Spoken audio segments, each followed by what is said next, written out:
नमस्कार, मुद्दा में स्वागत है आपका और मैं हूं आपके साथ नेहा दुबे। मुद्दा में आज बात होगी यूपी के चुनावी रण की। उत्तर प्रदेश का रण जीतने के लिए हर पार्टी पूरा जोर लगा रही है, जातीय समीकरण साधे जा रहे हैं, लोगों को लुभाने के लिए हर दांव आजमाया जा रहा है। सभी दल मंथन में जुटे हुए हैं। बीजेपी यूपी के अपने सांसदों को दिल्ली बुलाकर जीत का मंत्र दे रही है। पहले दिन पार्टी अध्यक्ष जेपी नड्डा ने यूपी चुनाव को देखते हुए कई तरह के मंत्र दिए हैं। उन्होंने सांसदों से अपने क्षेत्र के अंदर खुली जीप में यात्रा करने, आशीर्वाद यात्रा निकालने, किसानों के हित में और केंद्र और राज्य सरकार की उपलब्धियां किसानों को बताने और सांसदों को ज्यादा से ज्यादा अपने इलाके में सक्रिय रहने को कहा गया है। इसके अलावा बीजेपी जातीय समीकरणों पर भी खास फोकस कर रही है। नए मेडिकल कॉलेज का नामकरण को इस रणनीति के तहत देखा जा रहा है। प्रतापगढ़ में बने मेडिकल कॉलेज का नाम अपना दल के संस्थापक सोनेलाल पटेल के नाम पर रखा गया है और इससे जुड़े हॉस्पिटल का नाम राजा प्रताप बहादुर चिकित्सालय करने का फैसला किया गया है। यूपी के 16 जिलों में कुर्मी पटेल वोट बैंक 12% तक है।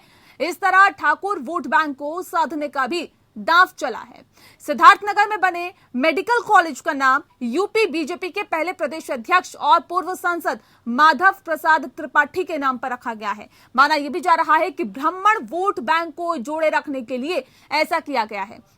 मिर्जापुर का मेडिकल कॉलेज मां विंध्यवासिनी के नाम पर होगा। यह एक शक्तिपीठ है जो यूपी के लाखों लोगों की आस्था का बड़ा केंद्र है।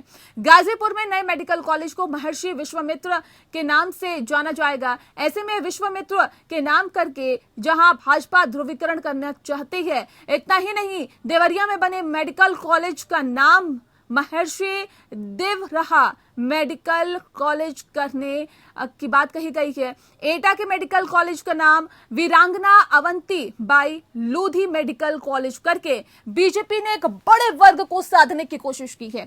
हालांकि यूपी में नए मेडिकल कॉलेज को लेकर सियासत भी शुरू हो गई है। सपा का आरोप है कि ज्यादातर मेडिकल कॉलेज अखिलेश सरकार में बनाए गए हैं, जबकि 9 मेडिकल कॉलेज का नाम रखकर बीजेपी वोट बैंक राजनीति कर रही है। हालांकि योगी सरकार का दावा है कि 2017 से 2021 के बीच 32 नए राजकीय मेडिकल कॉलेज बनाए गए हैं। उत्तर प्रदेश में अपना खोया जनाधार वापस पाने में कांग्रेस भी जद्दोजहद कर रही है। कांग्रेस समाज के सभी वर्गों को और समुदायों को साधने के लिए सोशल इंजीनियरिंग पर जोर दे रही है। कांग्रेस महासचिव प्रियंका गांधी वाड्रा ने उत्तर प्रदेश की कमान संभालने के बाद सोशल इंजीनियरिंग को खास तवज्जो दी थी। 115 सदस्य पीसीसी में सामान्य वर्ग की हिस्सेदारी 34%, मुस्लिमों की 17%, अन्य वर्ग की 34%, अनुसूचित जाति की 12% और सिख समुदाय की 1% है। जिलाध्यक्षों के चयन में भी सामाजिक संतुलन को साधने की कोशिश की गई है।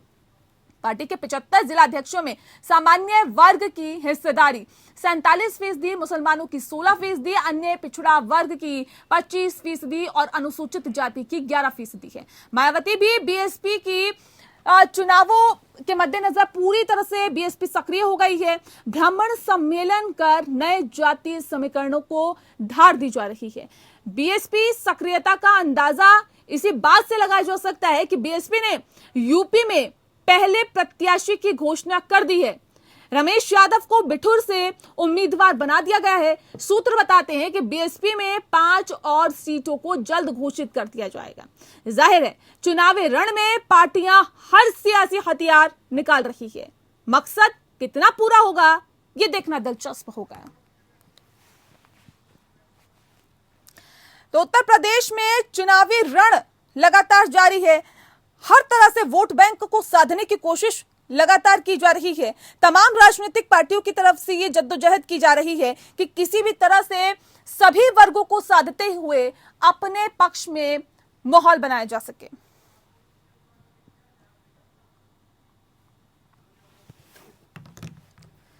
और चलिए इस विषय पे हम तफसील से चर्चा करेंगे। हमारे साथ खास मेहमान मौजूद है, उनसे आपका परिचय करा देते हैं। आलोक वर्मा जी हमारे साथ हैं, स्पोक पर्सन है बीजेपी के, बहुत स्वागत है आपका। मनोज यादव जी स्पोक पर्सन है सपा के, बहुत स्वागत है आपका सर। विवेकानंद पाठक जी हमारे साथ है, जनरल सेक्रेटरी है कांग्रेस व यूपी के, बहुत स्वागत है सर आपका भी। सबसे पहला सवाल मेरा आलोक जी आपसे है सर, अभी चुनावों के मद्देनजर, चुनाव नजदीक आते ही क्यों सांसदों को ये ज्ञान दिया जा रहा है कि जाइए अपने क्षेत्र में सक्रिय होइए?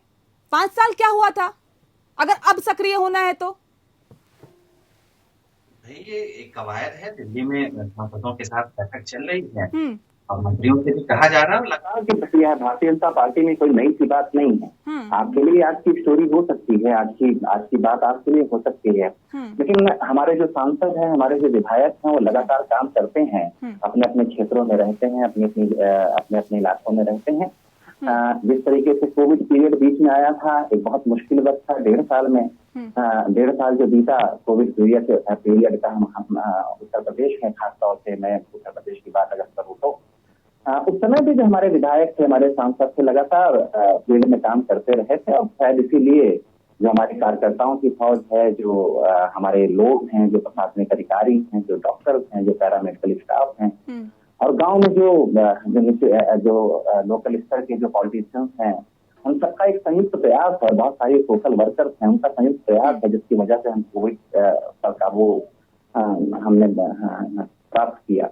अभी जो आपने सवाल किया है, दिल्ली में बैठक चल रही है, जाहिर सी बात है हमारे रणनीतिकार वहां पर जुटे हैं। कहा जा रहा है कि सांसदों से भी वो अपने अपने इलाके में जाएं।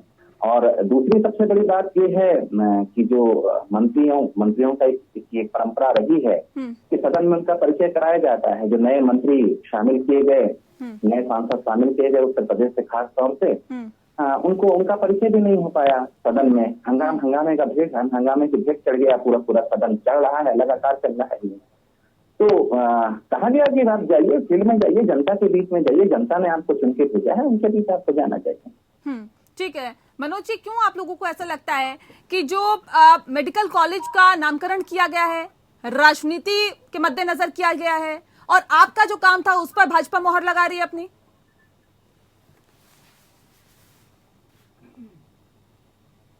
मनोज जी, मैं इस बात को सुन के बड़ा हतप्रभ हूँ कि किस शासन काल के मेडिकल कॉलेज पास हैं, किस शासन काल ने उन मेडिकल कॉलेज को काम को आगे बढ़ाया, और अब उस पर नाम किसका लिखा जा रहा है। वैसे ये इनको मैं 2 तरीके की सरकार समझता हूँ, एक नाम बदलने वाली सरकार और एक डेंटिंग पेंटिंग करने वाली सरकार। कि उत्तर प्रदेश के समस्त, चाहे वो कोई धार्मिक जिला हो या नॉर्मल लखनऊ राजधानी हो, ये वालों को पेंटिंग करके उसमें कलाकारी दिखाने वाले में मात्र, इसके अलावा कुछ बनाना इसके बात नहीं।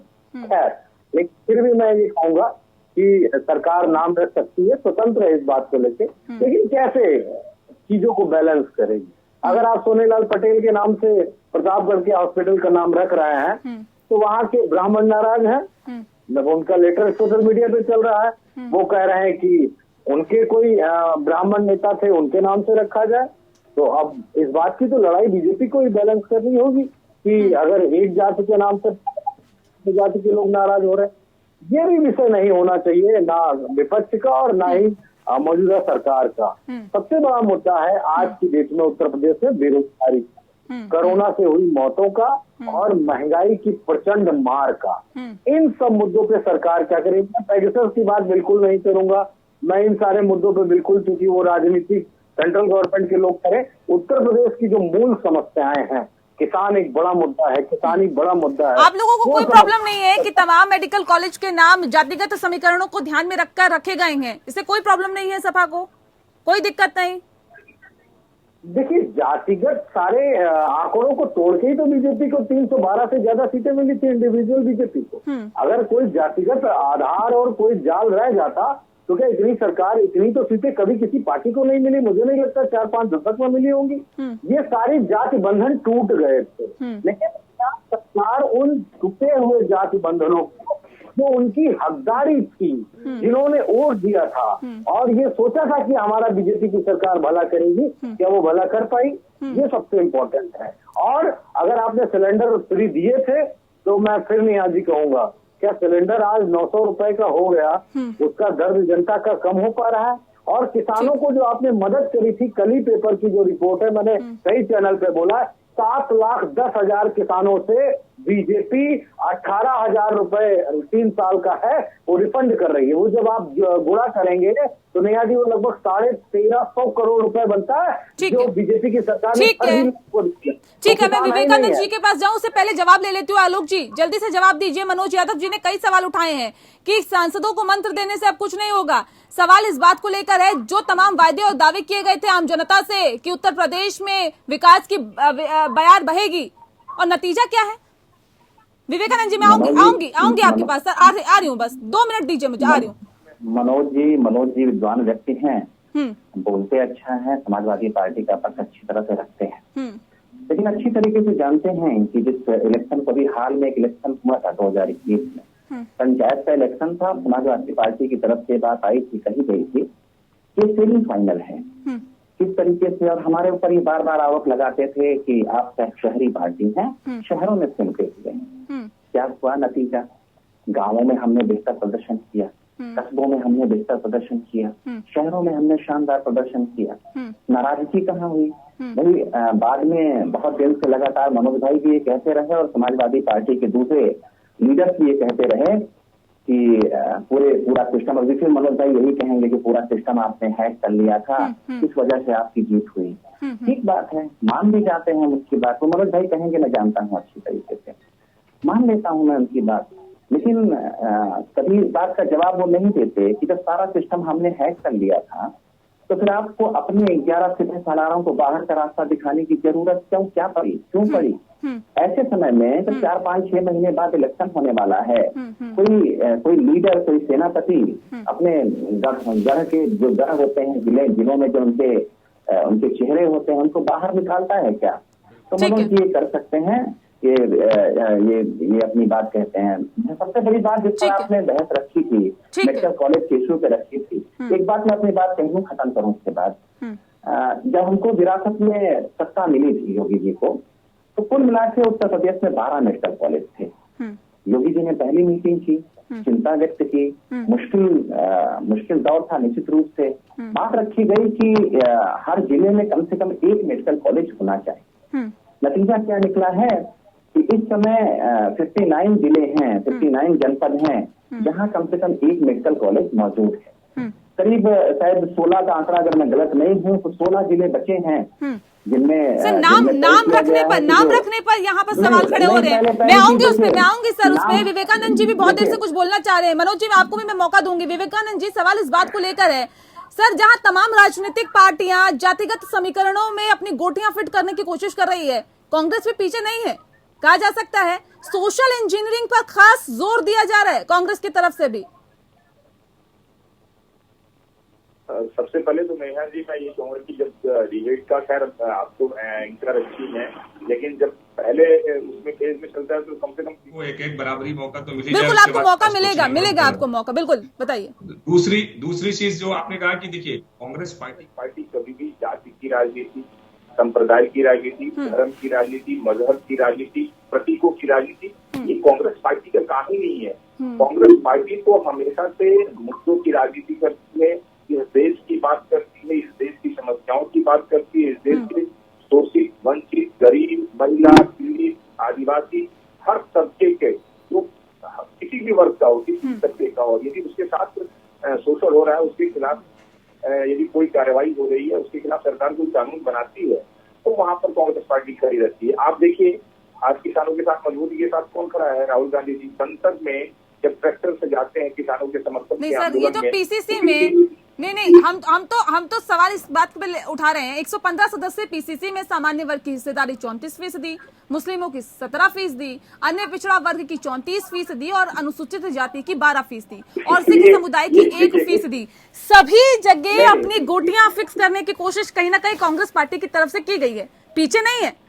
देखिए ये आपका परसेप्शन है, ये मीडिया स्वतंत्र है, उसको किस तरीके से उसका एनालिसिस। सर हम तो वही चीज बता रहे हैं जो कि हुआ है।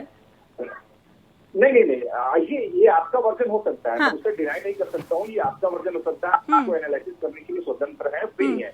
लेकिन मैं जो बता रहा हूँ, क्योंकि मैं पीसीसी का एक मेंबर भी हूँ, पीसीसी का पदाधिकारी हूँ, तो मैं ये दावे के साथ कह सकता हूँ कि जब चयन की प्रक्रिया चल रही थी तो उसमें ये कोई भी सोशल इंजीनियरिंग का फॉर्मूला नहीं देखा गया था। उसमें केवल ये देखा गया था कि मेरिट क्या है, कौन अपने जिलों में सक्रिय है, कौन दूसरे जिलों में जाकर भूमिका को निर्माण अच्छे तरीके से कर सकता है, कौन एक्टिविस्ट है, कौन किसका क्या बैकग्राउंड है, उस बैकग्राउंड को देखा गया था। उसको जातीय बैकग्राउंड नहीं देखा गया था, बल्कि सिर्फ और सिर्फ काम का बैकग्राउंड देखा गया था कि कौन कितना महत्वपूर्ण कार्य कर सकता है और कितना बड़ा एक्टिविस्ट है, कितना बड़ा आंदोलनकारी है, कितनी तरीके से अच्छे मैनेजमेंट कर सकता है, संगठन को कैसे चला सकता है।